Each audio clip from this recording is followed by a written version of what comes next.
शैतानिर्रजीम। बिस्मिल्लाहिर्रहमानिर्रहीम। अल्हम्दुलिल्लाहि रब्बिल आलमीन वस्सलातु वस्सलामु अला सय्यिदिल अंबिया'i वल मुरसलीन अबिल क़ासिम मुहम्मद अल्लाहुम्मा सल्लि अला मुहम्मद व आलिहि तय्यबीन अत्ताहिरीन अल-मासूमीन। अम्मा बाद फ़क़द क़ाल अल्लाहु तआला फ़ी किताबिल मजीद। बिस्मिल्लाहिर्रहमानिर्रहीम। या अय्युहल्लज़ीना आमनुत्तक़ुल्लाह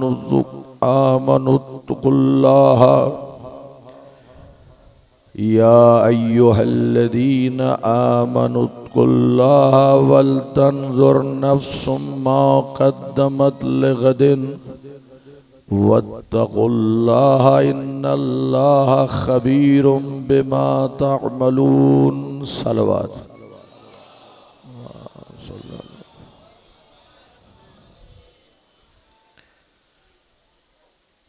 अल्लाह रब्बुल इज़्ज़त इरशाद फरमाता है, ऐ साहिबान ईमान अल्लाह से डरो। या अय्युहल्लज़ीना आमनू, ईमान लाने वालों, इत्तक़ुल्लाह, अल्लाह से डरो, तक़वा अख्तियार करो। वल तंज़ुर नफ्सुम मा क़द्दमत लिग़दिन, हर एक को देखना चाहिए कि उसने आगे के लिए क्या भेज रखा है। वत्तक़ुल्लाह, फिर फरमाया अल्लाह से डरो। इन्नल्लाह ख़बीरुम बिमा तअमलून, अल्लाह जानता है, बाखबर है जो कुछ तुम करते हो। इस आया करीमा में अल्लाह साहिबान ईमान से खिताब फरमा रहा है और साथ अल्लाह ये चाहता है कि हर एक अपनी उखरवी ज़िंदगी के बारे में गौर व फिक्र करे, हर एक सोचे किस हवाले से नफ़े में है या नुकसान में है। कुछ ऐसी चीज़ें आगे बंदा भेज बैठता है जिससे नफ़ा होता है और कुछ ऐसी चीज़ें भेज बैठता है जिससे नुकसान होता है। अमाल खैर बेहतरीन ज़ाद राह बन जाते हैं और बुरे अमाल आखिरत में मुसीबत का सबब बन जाते हैं। गोया अल्लाह ये चाहता है कि उसके बंदे अपने नफ्स का मुहासबा करें। जब कोई उस्ताद अपने शागिर्द से कहता है कल ये काम लिख के ले आना है और ये ज़बानी याद होना चाहिए, बच्चा अगले दिन आया, ना लिख के ले आया ना ज़बानी याद करके आया। अब उस्ताद उसे कुछ नरम अंदाज और कुछ थोड़ा सा सख्त मिला जुला अंदाज में उस्ताद शागिर्द को नफ़ा और नुकसान समझाने की कोशिश करता है। बेटा अगर मेहनत करोगे तो तुम्हारा अच्छा मुस्तकबिल बनेगा, नहीं करोगे तो कल एक आम जिंदगी गुजारोगे, मसाइल का शिकार हो जाओगे। फिर समझाता है बेटा तुझे एहसास नहीं है तेरा बाप कितनी मुश्किल से कमा के ले आता है, तुम मेहनत नहीं करोगे तो बाप की इस मेहनत पर भी पानी फेरोगे। यही जो नफ़ा और नुकसान समझाना होता है इसी को मुहासबा नफ्स कहते हैं। जवान औलाद है, रात के 12-1 बज गए हैं, माँ बाप बैठे हैं और बेटा घर में नहीं आया।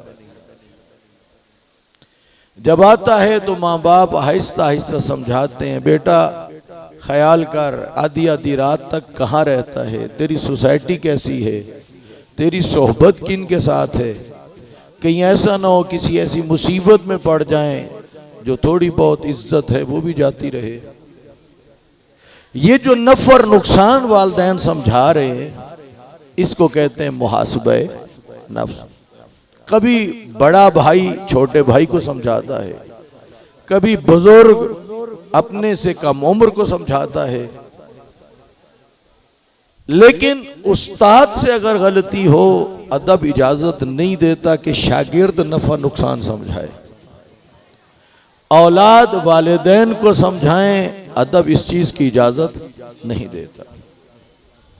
लेकिन गलती के इम्कानात तो हैं, तो अल्लाह बड़ी मोहब्बत से फरमाता है, वल तंजुर नफ्सुम मा क़द्दमत लिग़दिन। कोई तुझे नहीं समझाता, ऐसा क्यों नहीं करता, तू खुद अपने आप को समझा, खुद अपने साथ बैठ के बातें कर, अपने आप को समझा। बस मुहासबा नफ्स यूं भी हो सकता है कि कोई और समझाए, और यूं भी हो सकता है कि इंसान खुद अपने आप को समझाए। कुरान मजीद में मुहासबा नफ्स पे बहुत सारी आयात है और अहदीस भी बहुत सारी है। आइए जरा गौर कीजिए, आपको एक वाकया सुनाता हूं जिससे आपको मुहासबा नफ्स का टॉपिक समझने में आसानी होगी। शहदाए करबला में से एक शहीद हैं जिनका नाम है ज़ुहैर इब्न कैन। सुना हुआ है जनाब ज़ुहैर इब्न कैन। मौला हुसैन अलैहिस्सलाम ने 8 ज़िलहिज्जा को मक्का छोड़ा, उसी साल ज़ुहैर इब्न कैन भी हज के लिए आया हुआ है। लेकिन अभी ये मख्तब इमामत और विलायत पर ईमान नहीं रखता, ये मुखालिफ है, इमामत के नजरिए का मुखालिफ है, नजरिया विलायत का मुखालिफ है। किसी जमाने में ज़ुहैर इब्न कैन जंगों में हिस्सा लिया करता था, लेकिन अब कुछ अरसे से उसने तिजारत शुरू की हुई थी और काफी बड़ा ताजिर बन चुका था। यह भी चला है हज करके किसी मंजिल पे देखता है कि इमाम हुसैन के खैमे लगे हुए, ये चाहता है कि मेरी इमाम हुसैन से मुलाकात ना हो, ये दूर खैमे लगाता है, चूंकि नजरिया इमामत और विलायत का मुखालिफ है। लेकिन इमाम हुसैन अलैहिस्सलाम इल्म इमामत से जानते हैं अगर इस पर मेहनत की जाए तो इसमें मेरे असहाब में शामिल होने का जौहर मौजूद है। इमाम हुसैन अलैहिस्सलाम ने अपना एक कासिद ज़ुहैर इब्न कैन की तरफ भेजा। उस वक्त दस्तरखान लगा हुआ था, ये खाना खा रहा था। मौला के कासिद ने आके इस्लामी तरीके के मुताबिक सलाम किया, अस्सलामु अलैकुम, जवाब मिला। अपना तारुफ करवाया कि मैं मौला हुसैन का कासिद हूँ, तुझे मौला हुसैन ने अपनी खिदमत में तलब किया है। चूंकि मुखालिफ था, ये जाने के लिए तैयार नहीं। पर्दे के पीछे इसकी ज़ौजा बैठी, उसने भी सुन लिया कि कासिद है नबी के नवासे का, और ये भी जानती है कि मेरा शौहर नहीं जा रहा। अब ये अपने शौहर के नफ्स का मुहासबा करती है, उसे नफा और नुकसान समझाने की कोशिश करती है। कहती है ज़ुहैर इब्न कैन तुझे क्या हुआ, बख्त तेरे दरवाजे पे है, इतनी बड़ी सआदत तेरे दरवाजे पे है, तू लेना नहीं चाहता। ज़ुहैर इब्न कैन तैयार नहीं हुआ, अंदाज बदला, अगर आज न गया कल चूल्हों के बैठ पे खवातीन किस्से और कहानी के तौर पे बच्चों को समझाएंगी और सुनाएंगी कि नबी का बेटा बुलाता रहा और ज़ुहैर इब्न कैन न गया। अभी भी वो जाने के लिए तैयार नहीं। अब इसने और अंदाज बदला, ज़ुहैर इब्न कैन चला जा, अबदी सआदत मिल जाएगी, न गया तो खसारे में रहेगा। ज़ुहैर इब्न कैन अपनी ज़ौजा की गुफ्तगू सुन रहा है और देख रहा है कि ये बड़े मोहकम दलाइल हैं, बड़ी वजन है इन बातों में, लिहाजा फैसला करता है कि चलो चला जाता हूं। जब गया तो मौला हुसैन अलैहिस्सलाम मुसल्ला इबादत पे बैठे। जब आप इबादत से फारिग हुए और ज़ुहैर इब्न कैन की तरफ तवज्जो की तो एक गुफ्तगू का सिलसिला शुरू हुआ। इमाम हुसैन अलैहिस्सलाम ने फरमाया, ज़ुहैर इब्न कैन तू तो बड़ा जंगजू था और इस वक्त इस्लाम की बका के लिए एक बड़ी जंग दरपेश है, क्या इसमें शामिल हो के अपने लिए रहमत का दरवाजा नहीं खोलना चाहते? फिर कुछ यूं आपने फरमाया, कहा ज़ुहैर इब्न कैन आ, विलायत के दामन से मुतमस्सिक हो जा ताकि मैं तेरी अब्दी सआदत का जामिन बन जाऊं। अब पहले बीवी ने समझाया, अब मौला हुसैन ने समझाया। अब क्या हुआ, ज़ुहैर इब्न कैन अलग हो गया, उसके अंदर जंग छिड़ गई नफ्स और अक्ल के दरमियान। नफ्स अम्मारा घाटे की तरफ लेके जाता है। जंग छिड़ी तो नफ्स ने कहा, ज़ुहैर इब्न कैन ना कबूल कर दावत, कुछ अरसा और दुनिया की आसैशों में अपने आप को गुम कर दे, दुनिया की लज्जतों में गुम कर दे। इधर अक्ल ने अंदर से कहा, ज़ुहैर इब्न कैन नफ्स की न मान, कितने दिन आसैशों में वक्त गुजारेगा, बिलाखिर तूने इस दुनिया को छोड़ना है, हमेशा तो यहां नहीं रहना। नफ्स कहता है न जा, अक्ल कहती है जा। इसने अपने नफ्स का किया मुहासबा, अल्लाह ने इसको बसीरत अता की, इस नतीजे पे पहुंचा, अक्ल की मानता हूं, नफ्स की नहीं मानता। वो जो अंदर जंग छिड़ी हुई थी, लेकिन एक बात ज़हन में रखना, बाज लोग इस कदर गुनाह करते हैं, इस कदर इब्तिदा में थोड़ा सा एहसास होता है, चूंकि ईमान की कुछ रमक मौजूद होती है। जो जो गुनाह करता करता उस स्टेज पे पहुंच जाता है कि गुनाह पे नाज करता है। उस स्टेज पे जो पहुंच जाता है उसके सीने में जंग नहीं छिड़ सकती। जंग तब छिड़ती है जब कुछ न कुछ ईमान मौजूद हो। अब ज़ुहैर इब्न कैन वहां से चले और बड़े खुश खुश चले। जब आए तो अपनी ज़ौजा से कहा, ऐसा करो, ये जितने माले तिजारत के दिरहम और दीनार हैं ये तेरे, गुलाम भी तेरे, कनीजें भी तेरी, माल भी तेरा। वो पूछती है माजरा क्या है? कहा मौला हुसैन को एक बड़ी जंग दरपेश है इस्लाम की बका के लिए, मैंने फैसला किया है मैं मौला हुसैन के साथ जाऊंगा।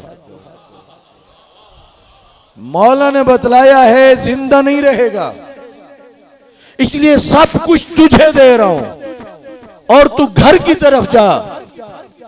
एक रिवायत यह कि वो कहती है अल्लाह के रसूल के पास मेरी भी सिफारिश करना। दूसरा यह है वो कहती है वाह तुझे राह इश्क पे लगाया किसने है जो अकेला जाना चाहते हो? राह इश्क के विलायत तुझे दिखाया किसने है? तो ज़हरे ज़ौजा ने दिखाया है। अब ज़ुहैर इब्न कैन मुहासबा नफ्स की बदौलत मौला हुसैन के लश्कर में शामिल हो गए। दो बड़ी सादतें मिली हैं ज़ुहैर इब्न कैन को। सिपाही का मकाम और होता है, कमांडर का मकाम और होता है। रोज़े आशूर इमाम हुसैन अलैहिस्सलाम ने जंगी उसूलों के मुताबिक अपने लश्कर को 3 हिस्सों में तकसीम किया। कल्ब लश्कर, मैमना और मैसरा। कल्ब लश्कर के अलमदार मौला अब्बास अलैहिस्सलाम, मैमना का अलमदार मौला हुसैन ने ज़ुहैर इब्न कैन को बनाया। तवज्जो है या नहीं? अगली शहादत क्या मिली? जिस वक्त एक सहाबी ने कहा ना, मौला हुसैन दिल चाहता आखिरी नमाज आपके पीछे पड़े। इमाम हुसैन ने उस वक्त फरमाया, वक़द ज़करत सलाता वजअलकल्लाहु मिनल मुसल्लीन, तूने मुश्किल घड़ी में नमाज को याद रखा, तेरे लिए दुआ है अल्लाह तुझे नमाज गुजारों का दर्जा अता करे। फिर जनाब हबीब को कहा, जाओ पिसरे साथ से कहो जंग रोक ले, हमने नमाज पढ़नी है। लेकिन उधर से गुस्ताखियों का सिलसिला शुरू हुआ और जंग न रोकी गई। अब मौला हुसैन जब नमाज पढ़ने लगे तो सईद बिन अब्दुल्ला सामने थे, दूसरी तरफ ज़ुहैर इब्न कैन थे। इधर तीरों की बारिश हो रही थी। इससे पहले जो जिहाद था वो यूं था, जो भी जाता था वो हमले के वक्त अपनी जगह बदलता था। किसी ने हमला किया, उसने जगह बदली, अपने आप को बचाया, फिर जाके हमला किया। इस अंदाज में लड़ रहे थे। लेकिन अब वो वक्त आ गया है, तीरों का निशाना है नबी का नवासा। सामने खड़े हैं सईद और ज़ुहैर इब्न कैन। अगर उस तरह जंग लड़ते हैं जैसे कुछ देर पहले बाकी असहाब लड़ रहे थे, यानी हमला हो तो जगह बदलें, तो जानते हैं तीर तो मौला हुसैन तक पहुंचेगा। इसलिए इनका जिहाद ये था, अपना सीना उधर दे देते थे जिधर से तीर आता था। अंदाजा लगाओ ये कितना बड़ा जिहाद है जो इनके हिस्से में आया। तो ये सब कुछ कैसे हुआ? मुहासबा नफ्स की बदौलत हुआ। अपने आप को समझाया, ज़ौजा ने समझाया, मौला हुसैन ने समझाया। तो क्या ख्याल है, मुहासबा नफ्स करना चाहिए या नहीं करना चाहिए?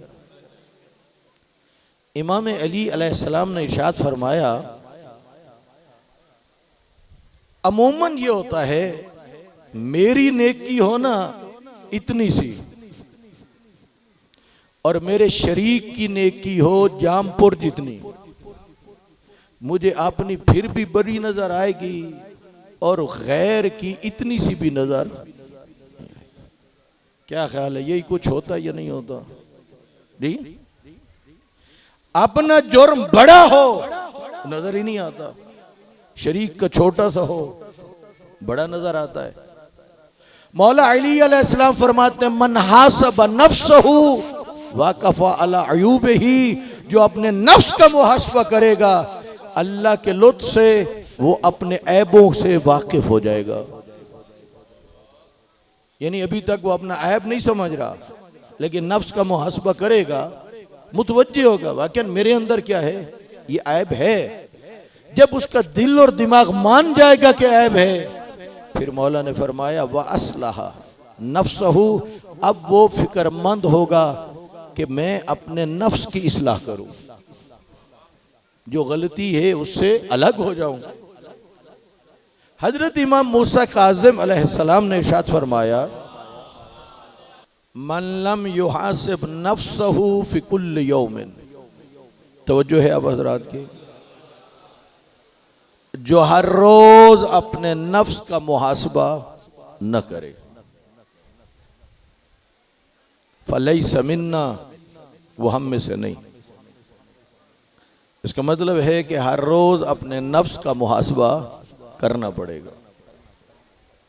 एक शख्स ने सरकार दो आलम की खिदमत में अर्ज किया, या रसूलल्लाह मुझे कोई नसीहत कीजिए, और मैं नौजवानों की खिदमत में अर्ज करूंगा, अपने बुजुर्गों से दूर न रहा करो, उनकी खिदमत में बैठा करो और उनसे ख्वाहिश की करो कि वो आपको नसीहतें करें। हमारे यहां क्या होता है, जवान बुजुर्गों के करीब नहीं जाते, आपके वालिद हैं, आपके दादाजी हैं, जाओ पाँव दबाओ, दुआएं लो और उसी वक्त कहो कोई नसीहत भी कर दो। इसलिए कि उन्होंने ज़माने को बहुत देखा होता है, बहुत सारे नशेब व फराज से गुजरे हुए होते हैं, और वो जो चीज़ आपको बताएंगे वो आपके लिए बड़ी कीमती चीज़ होगी। एक शख्स ने कहा या रसूल अल्लाह कोई नसीहत कीजिए। आपने फरमाया जब किसी काम का इरादा करो उसे हाथ बाद में लगाना, उसके अंजाम पे पहले गौर व फिक्र करना। तो जो फरमा रहे हैं या नहीं? मिसाल दूं, मियाँ बीवी हैं, छोटे छोटे बच्चे हैं, झगड़ा हुआ, इख्तलाफ हुआ, मर्द जज्बात में आके कहते मैं तुझे तलाक देता हूँ। नसीहत पैगंबर ये जो तलाक का इरादा किया, रुक जा, पहले इसके अंजाम पे गौर व फिक्र कर। कल हो सकता है तेरी भी शादी हो जाए, जो तेरी मुतलका है जिसे तूने तलाक दी उसकी भी हो जाए। इतना बतला, इन मासूम बच्चों का क्या बनेगा? इनसे तो वालिदैन की शफकत छिन गई। आपस में इख्तलाफ हुआ, झगड़ा हुआ, एक जज्बात में आके कहता मैं तुझे फैर मार दूंगा। नसीहत पैगंबर ये है, ये जो फैर मारने का इरादा किया है, रुक जा, पहले इसके अंजाम पे गौर व फिक्र कर। हो सकता है कोई बड़ा आदमी हो, असर रसूख वाला हो, ताल्लुकात वाला हो सकता है कि वो खून बहा के भी गिरफ्तार भी ना हो, लेकिन इतना ख्याल रखे बिलाखिर उसकी बारगाह में तो पेश होना है। इधर तो तू अपने ताल्लुकात असर रसूख से बच जाएगा, उधर तुझे कौन बचाएगा? इसलिए अल्लाह के रसूल फरमा रहे हैं जो काम करना चाहो पहले उसके अंजाम पर गौर व फिक्र करो। अगर अंजाम हो अच्छा तो कर लो, अंजाम हो बुरा उसे हाथ न लगाओ। वाहब इब्ने अम्र कि जो बाद में बहलोल बना, इंतहाई काबिल, इंतहाई ज़हीन, हारून रशीद का है रिश्तेदार। हारून रशीद ने कहा वाहब इब्ने अम्र को बुला के कि मैं तुझे काजी उल कुज़ात का मनसब देना चाहता हूँ, पूरी अदलिया तेरे हाथ में देना चाहता हूँ। ये जानता था इसने अल्लाह और अल्लाह के रसूल की मर्जी के फैसले मुझे नहीं करने देने। तो जो फरमा रहे हैं बहलोल, यकीनन रात भी गर्मी हब्बस बहुत थी और अब भी बहुत है जी जी, कुछ कम है तो इस बात का भी एहसास है। अब क्या करूं, पढ़ूं या आइली अल्लाहुम्मा सल्ली अला मुहम्मद व आले। आपको तकलीफ में देखना भी नहीं चाहता, लेकिन आप चूँकि मोहब्बत लेके आए हैं और मौला के मिंबर की नियाज लेना चाहते हैं।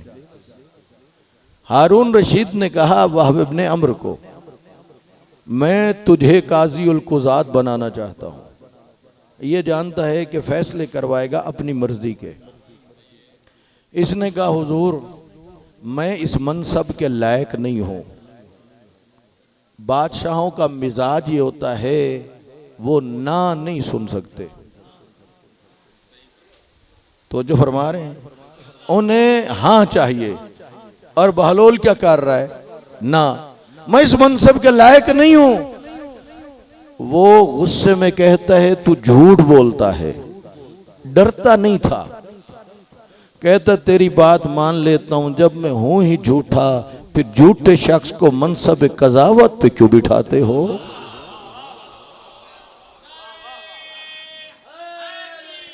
या अल्लाहुम्मा सल्ली अला मुहम्मद व आले मुहम्मद। अब ज़हर है बात तो वज़नी थी, दलैल के हिसाब से हारून के पल्ले कुछ भी नहीं था शाही जलाल के अलावा। कहता नहीं, हम कल सुबह आर्डर जारी करेंगे। वाहब इब्ने अम्र घर गया, अब इसने पैगंबर की नसीहत को सामने रखा कि जो काम करना चाहो पहले उसके अंजाम पर गौर व फिक्र करो। अंजाम तो नजर आ रहा है क्या होगा, अब अंदर जंग छिड़ गई। नफ्स ने कहा बहलोल वहब इब्ने अम्र ये पेशकश कबूल कर, लोग तो इतने बड़े ओहदे के लिए सिफारिशें करवाते हैं, तुझे मुफ्त में मिल रहा है। इधर अक्ल कहती है नफ्स की न मान, क्या करना इस ओहदे को लेके।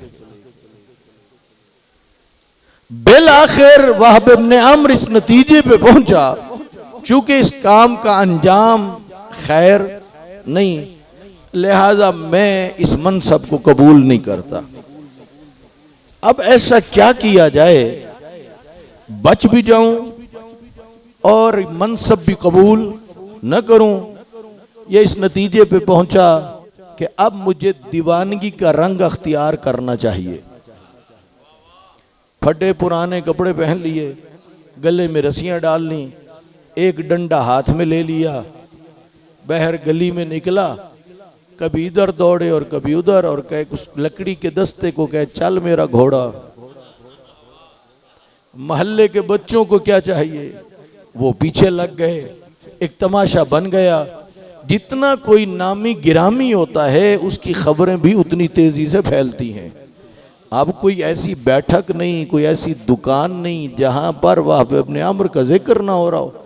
इतना काबिल दीवाना हो गया, इतना लायक दीवाना हो गया, दरबार तक पहुंच गई खबर।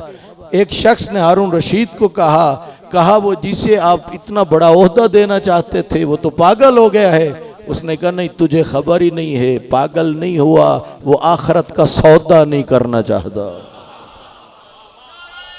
तवज्जो फरमा रहे या नहीं।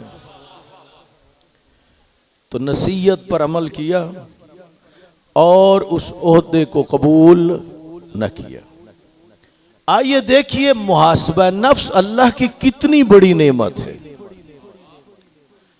बाकी जो बातें होती हैं ना वो ज्यादा देर याद नहीं रहती। वाकयात क्या होते हैं वो ज्यादा देर तक जहन में रहते हैं। तो फिर एक वाकया और भी सुन लो, और वो भी शहदाए करबला में से एक शहीद करबला का वाकया है जिसका नाम है हुर। 1000 का दस्ता लेके चला, मोहब्बत में नहीं, मौला हुसैन की दुश्मनी में चला। इब्न जियाद के आर्डर का मुंतजिर रहता है, जो आर्डर मिलता है उस पर अमल करता है। दुश्मन तो था लेकिन हुर बेअदब नहीं था। उर्दू निसाब में शामिल है बाअदब और बेअदब, बेनसीब। आपके मुस्तनद किताबों में से अल इरशाद शेख मुफीद अलैह रहमा की किताब, नफसुल महमूम शेख अब्बास कुम्मी की किताब, सआदतुद्दरैन फी मक्तल हुसैन, और इस तरह की मुस्तनद किताबों में लिखा है 2 ऐसे मौके आए जिसमें नजर आया कि हुर दुश्मन तो है लेकिन बेअदब नहीं है। और यही चीज इसे ले गई मुहासबा नफ्स की तरफ। जब आमना सामना हुआ ना, इमाम हुसैन अलैहिस्सलाम ने एक मुख्तसर गुफ्तगू की लश्कर हुर से। वक्त नमाज ज़ोहर हो गया, फरमाया क्या इरादा है। उस जमाने के जंगी उसूलों के मुताबिक हुर ने पढ़ानी थी नमाज अपने लश्कर को, और मौला हुसैन के साथियों ने पढ़नी थी मौला हुसैन के पीछे। जब मौला ने पूछा तो लश्कर खामोश था। फिर आपने रुख किया हुर की तरफ।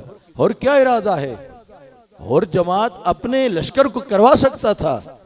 हुर कहता आपके होते हुए मैं जमात करवाऊं, मैं तो आपके पीछे नमाज पढ़ूंगा। जब अजान हुई, इकामत हुई, इमाम हुसैन अलैहिस्सलाम की इक्तदा में नमाज शुरू हुई, फकत हुर पीछे नहीं खड़ा था, पूरा लश्कर हुर भी पीछे खड़ा था। फिर नमाज असर भी इसी तरह अदा हुई। दूसरा मौका हुर के बादब होने का कौन सा है। उधर से इमाम हुसैन उस जगह से आगे चलना चाहते हैं, उधर से इब्न जियाद का कासिद आ जाता है। हुर जैसे ही खत तुझे मिले लक्को दक सहरा में इमाम हुसैन को उतरने पे मजबूर करो। अब उसने अमल करना है। मौला हुसैन चलने लगे। होर के ऊपर जासूस भी थे जो पीछे खबरें दे रहे थे कि आया ये अमल कर रहा है या नहीं कर रहा, और आगे बढ़ के मौला हुसैन के घोड़े की बाग में हाथ डालता है, रास्ता रोकता है। मौला हुसैन को ये अमल अच्छा न लगा। आपने फरमाया सकोलत उम्मो का, तेरी माँ तेरे मातम पे बैठे, तुझे हिम्मत कैसे हुई मेरा रास्ता रोकने की। और 1000 दस्ता लेके खड़ा है और मंगवाना चाहे तो मंगवा सकता है, लेकिन कहता है अगर किसी और अरब ने यह बात कही होती तो मैं भी कहता, लेकिन क्या करूं, आप जो नबी की बेटी के बेटे हो। तो ये कौन सी चीज थी भला? अदब। नमाज पीछे होके पढ़ी किस वजह से? अदब की वजह से। ना कुछ कहा किस वजह से? अदब की वजह से। रोक तो बैठा, लश्कर पे लश्कर आ रहे हैं, मौला हुसैन का काफिला दुश्मनों के नरके में आ चुका है। अब हुर सोचता है और अपने आप से पूछता है, हुर अगर जंग छिड़ गई, तू इतनी बात ना कर सका, तू लड़ेगा कैसे? अब अपने नफ्स का मुहासबा करना शुरू करता है। जब आशूर की सुबह होती है तो जाता है पिसर साद के पास और जाके पूछता है क्या ये जंग सुल में नहीं बदल सकती? वो कहता है नहीं। वजह? कहा अमीर का आर्डर है, ऐसी जंग हो सरों की बारिश के पानी के कतरों की तरह सर उड़ते हुए नजर आए, हाथ कटते हुए नजर आए। उस वक्त पीछे हटा हो, बदन में कपकपी थी। एक सिपाही ने पूछ लिया, और अगर कूफे के बहादुरों की फहरिस्त मुझसे बनवाई जाए तो मैं तेरा सबसे पहले नाम लिखूंगा। समझ में नहीं आ रहा तेरे बदन में कांप क्यों रहा है? कहा इसलिए कि अपने आप को जन्नत और जहन्नम के दरमियान में देख रहा हूं। क्या मतलब? जिधर लश्कर यजीद है वो है जहन्नम, जिधर मौला हुसैन है वो है, चूंकि वो है सैयद शबाब अहलिल जन्नह। अब हुर इस मौके पर दो चीजें चाहता है। जुर्म तो कर बैठा, चाहता है मुझे माफी मिल जाए, बख्शिश की जमानत मिल जाए। दूसरा चाहता है जहन्नम से बच जाऊं और जन्नत में चला जाऊं और जन्नत का टिकट भी मिल जाए। दो चीजें चाहता है। वाक़या करबला पहले और बहलोल का जमाना बाद में। उसने ये रंग अख्तियार ही इसलिए किया था कि वह अहले बैत के फजाइल का दिफा करता था, मुखालिफीन को उनकी औकात दिखाता था। उस जमाने में अगर किसी ने हारून रशीद से बात करनी होती तो वो कहता आली जा, आली पना, जान की अमान हो तो कुछ कहूं। बहलोल को क्या पड़ी थी आली जा कहने की, आली पना कहने की, जान की अमान हो तो कुछ कहूं। अंदाज क्या था? वो अपने लौ लश्कर के साथ जा रहा था, दूर से कहता हो हारून। वो बड़े गुस्से में कहते हो दीवाना तुझे पता तूने किसे आवाज दी है? डरने वाला मिजाज तो था नहीं। कहता मैं जानता हूं जहां जहां तेरी हुकूमत है, किसी पर जुल्म हुआ या किसी का हक मारा गया, कल अल्लाह तुझसे हिसाब लेगा। चूंकि जो हुक्मरान होते हैं वो लोगों के जानो माल के जिम्मेदार होते हैं। अब हारून भी समझ रहा था इसने मेरी सुबकी की है, और ये भी जानता था कि लश्कर अंदर अंदर से हंस रहे हैं। अब उसने ये सोच के कि सुबकी का इजाला हो, कहता इतना बतला, तेरी कोई ख्वाहिश हो, कोई हाजत हो तो मैं उसे पूरा करूं। बेचारा कह तो बैठा, लेकिन बहलोल ने रही से ही कसर पूरी कर दी। जब उसने कहा कोई हाजत हो, इसने कहा जी कोई बड़ी हाजत नहीं है, गुनाहगार बंदा हूं, अल्लाह से एक तो मेरी बख्शिश की जमानत ले ले, दूसरा मुझे जन्नत का टिकट दिलवा दे। तवज्जो है नहीं? यानी एक तो जामिन बन जा मेरी बख्शिश का, दूसरा जन्नत का टिकट दिलवा दे। फौरन इसका सर झुक गया। कहते तो वाकई पागल है, क्या ये मैं कर सकता हूं? तो बहलोल ने कहा इसलिए था, एक तो अपनी औकात में रहे, जब तू कर नहीं सकता तो क्यों उनका हक गस्ब करता है जो ये सब कुछ कर सकते हैं।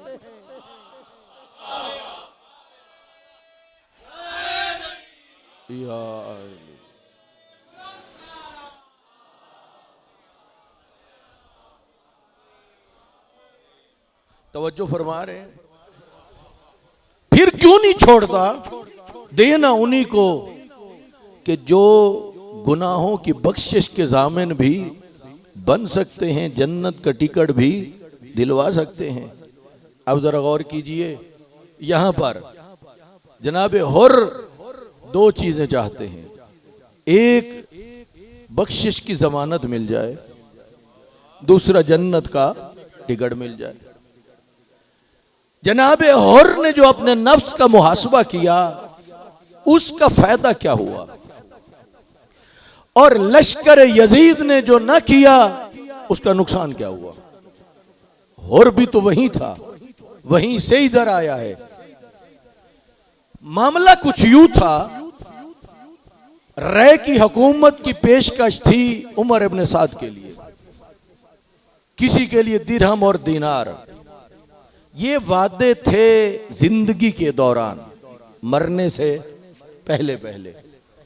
जन्नत का वादा है मरने के बाद। उन पर शैतान इतना मुसल्लत हुआ, उन्होंने कहा ये जो मरने से पहले चीज मिलती है ये तो है नकद सौदा, और जो मरने के बाद है वो तो है उधार। गौर फरमा रहे हैं, वो कह रहे थे हम नकद छोड़ के उधार की तरफ क्यों जाएं, चूंकि अपने नफ्स का मुहासबा नहीं किया, नुकसान और नफे की तरफ तवज्जो नहीं की। हुर ने नफ्स का किया है मुहासबा, अल्लाह ने उसे बाबसीरत बनाया, जिसे वो नकद समझ रहे थे हुर ने अपनी जूते की नोक पे रखा। नहीं चाहिए कोई मनसब, नहीं चाहिए कोई ओहदा, नहीं चाहिए दिरहम, नहीं चाहिए दिनार, कुछ भी नहीं चाहिए। और लश्कर यजीद जिसे तुम उधार समझते हो, मैं उसी को सीने के लगाने के लिए जा रहा हूं। अब मसला यह था, जब जाएंगे, चूंकि लश्कर थे आमने सामने, कोई भी एक लश्कर से चल के दूसरी तरफ जाए, उसका एक मतलब भी ये भी हो सकता है कहीं हमला तो नहीं करना चाहता। इसलिए हुर ने ऐसा रंग अख्तियार किया कि मौला हुसैन के असहाब को पता चल जाए आने वाला लड़ने के इरादे से नहीं आ रहा। तलवार नियाम में डाल ली, ढाल को उल्टा कर लिया, नेजा अपने गोद में लिटा लिया, हाथों पे रस्सी बांध ली, सर को झुका लिया। इस अंदाज में चला तो ये अंदाज बतला रहा था या साहब हुसैनी आने वाला लड़ने के इरादे से नहीं आ रहा। जब पहुंचे हैं, जाके उस मिट्टी को चूमा जो मौला हुसैन के कदमों में थी, और उसके बाद कहा क्या मेरे लिए माफी की गुंजाइश है। अब यहां फिर एक बात समझिए, बहुत सारी आपकी निगाह में मोतबर शख्सियात हैं, कोई आलिम, कोई जाकिर, कोई सैयद, कोई पीर, बहुत सारी नेक शख्सियात। किसी के पास चले जाओ, मेरी बख्शिश के जामिन बन जाओ, मुझे जन्नत का टिकट दिलवा दो। जिसके पास जाओगे वो यही जवाब देगा, मैं दुआ तो कर सकता हूं, मैं जामिन नहीं बन सकता, जन्नत के लिए दुआ कर सकता हूं, टिकट नहीं दिलवा सकता। लेकिन हुर वहां पहुंचा जो बख्शिश का भी जामिन बन सकता है, जन्नत का टिकट भी दिलवा सकता है।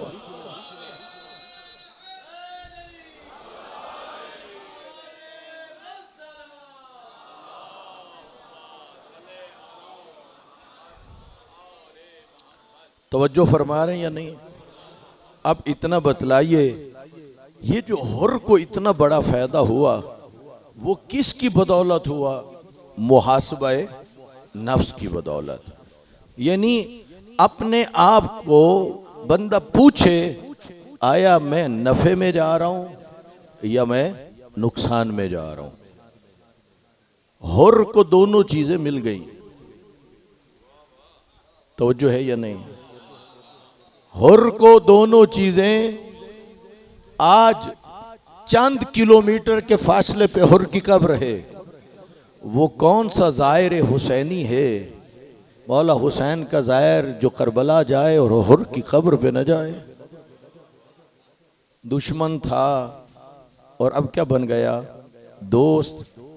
और फिर मौला हुसैन की मोहब्बत में और इमाम की नुसरत में राह खुदा में लड़ता है, शहादत पाता है, फिर इतनी इज्जत मिल जाती है कि बाज नेक लोग जियारत का आगाज भी हुर की कब्र से करते हैं।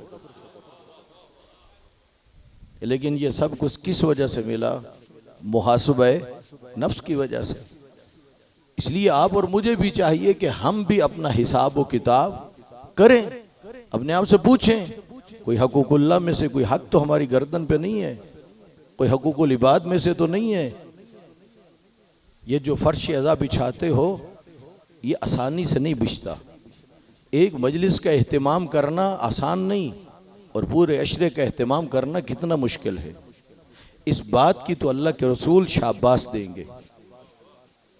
आपने हमारे जिक्र को जिंदा रखा, आपने हमारी मोहब्बत में हमारी मजलूमियत पे आंसू बहाए। लेकिन वो पूछ सकते हैं, इतनी बढ़िया जो हमने कुर्बानियाँ दी, क्या वो फ़कत फर्श अज़ा बिछाने से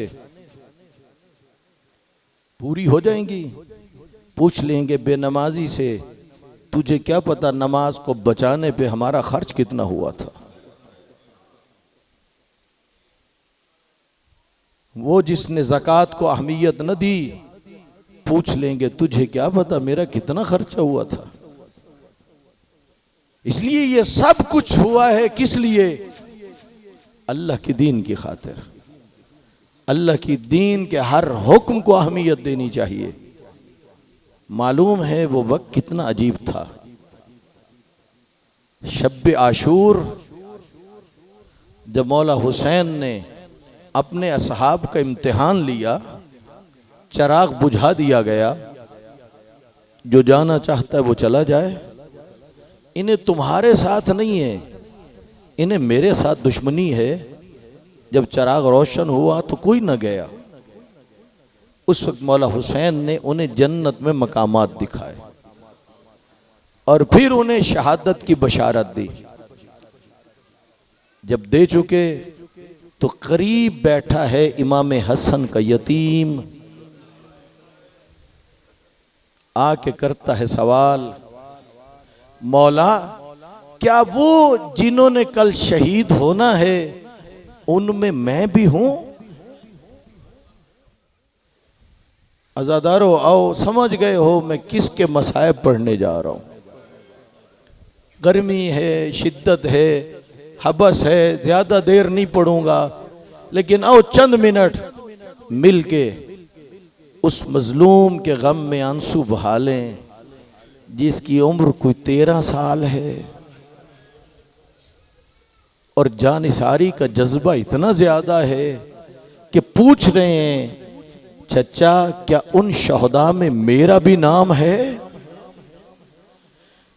इमाम हुसैन ने फरमाया, अली कासिम, हाँ आपका भी नाम है, बल्कि मेरा अली असगर का भी शहदा की लिस्ट में नाम है।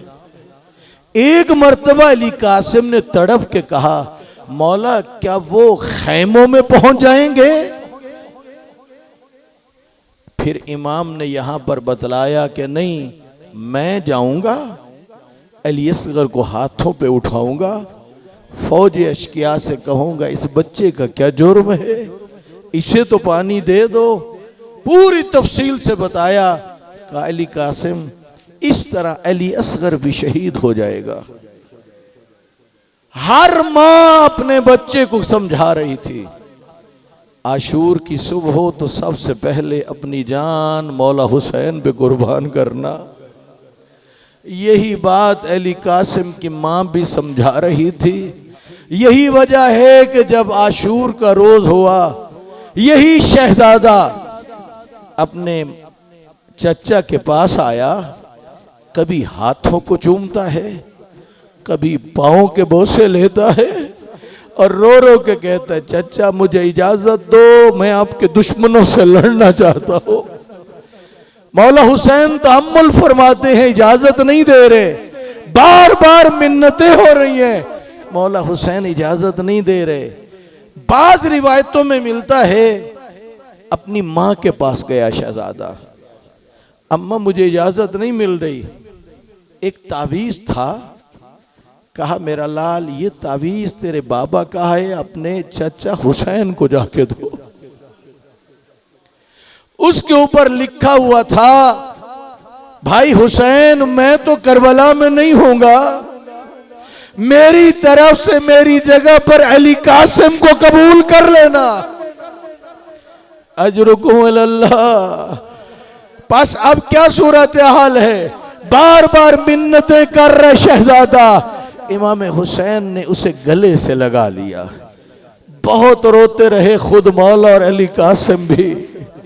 बड़ी देर के बाद अब इमाम हुसैन ने कहा, अच्छा अली कासिम मैं तुझे इजाजत देता हूं। खुद अली कासिम को तैयार करने लगे, जरा सर उठाना, सर पे एक अमामा बांधा, उनके दोनों हिस्से लटका दिए, गिरेबान को चाक कर दिया।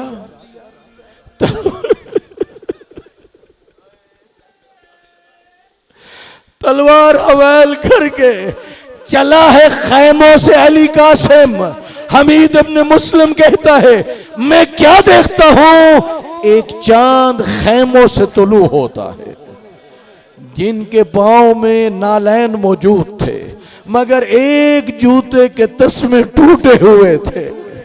यूं बढ़ता है लश्कर की तरफ और उनसे कहता है, तुम निकले हो मेरे चचा से लड़ने के लिए, और मैं लड़ता हूं तुम्हारे साथ। 13 साल के बच्चे ने वो बहादुरी दिखाई, 35 से 70 तक को वासिल जहन्नम किया। एक लाइन खड़ा है, कह रहा था मैं इस बच्चे को कत्ल करता हूं। बस जैसे ही अली कासिम लड़ते लड़ते करीब आए, उसने एक तलवार अली कासिम के सर पे मारी, सर शगाफ्ता हुआ। अली कासिम ने आवाज दी, मौला मेरी मदद को आओ। मौला हुसैन खैमे के बाहर इंतजार में खड़े थे। अब मौला जल्दी से आए, कातिल मौजूद था। मौला ने उस कातिल पे जो हमला किया, उसने दिफा के लिए हाथ किया, हाथ काट के गिरा, वो चीखता है, पिछरे साथ के घोड़े सवार दौड़े। ये खुद मलऊन उनके टापों के नीचे आया, एक गर्द उठी, ये तो वासिल जहन्नम हुआ। लेकिन जब गर्द खत्म हुई तो क्या देखा, अली कासिम पांव की एड़ियां रगड़ रहे थे। मौला हुसैन करीब थे, फरमा रहे थे, ओ मेरा लाल अली कासिम, ये तेरे चचा को अरमान रहेगा, तूने बुलाया, तेरा चचा आया तो सही, लेकिन तुझे बचा न सका। अली कासिम ये दुख रहेगा। उसके बाद अली कासिम को उठाया, पांव खत खींच रहे थे, वहां ला के रखा जहां एक तरफ अली अकबर का लाशा पड़ा था, दूसरी तरफ अली कासिम का लाशा रखा, दरमियान में बैठे थे। परवरदिगारा मेरा अकबर मारा गया, मेरा कासिम मारा गया। अला लानतुल्लाहि अलल कौमिज़ ज़ालिमीन।